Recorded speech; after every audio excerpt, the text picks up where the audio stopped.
I love that foldable phones are a thing. I love foldable phones more than anything else because it pushes the creativity of these tech companies to extreme limits.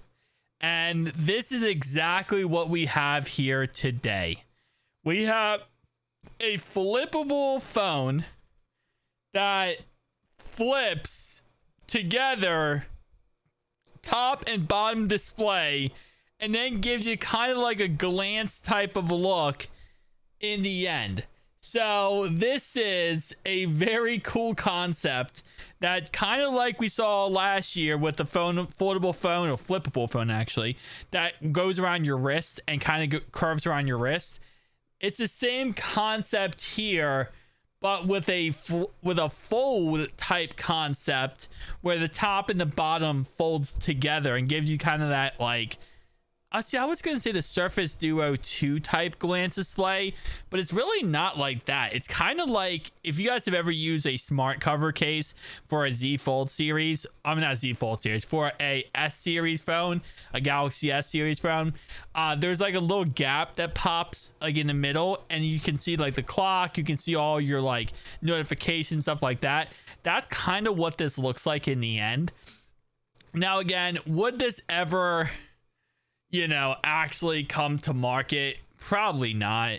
And again, that's the point of a lot of these concepts, is they're never actually going to hit the market. They're never actually going to be real phones.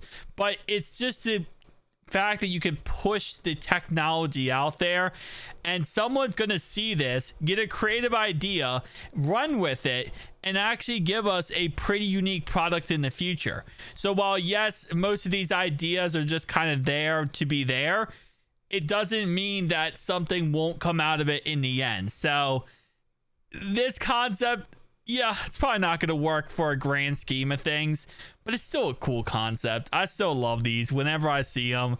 This is like my favorite thing, is just to watch these concepts and see what could potentially come out in the future. Now, again, so this is, okay, so yeah, so these are, it looks like it's like automatic, like kind of like you press a button and they close, but I don't think that's the case, because obviously they have to have something set up so you can watch it as you're walking by, because there's not a human there to close them. I'm gonna guess these close by themselves. You can see the hinge on the very top and very bottom, so it's kind of just like a typical Z Flip series that just closes not all the way. Now, of course, again, issues with this would be durability, with the screen not always closing. If you put it in your pocket, it's gonna probably break the inside display if someone rubs against it, all types of issues, right? But again, just a concept, cool concept. Guys, tell me down below your thoughts and opinions. See you guys in the next one. Peace.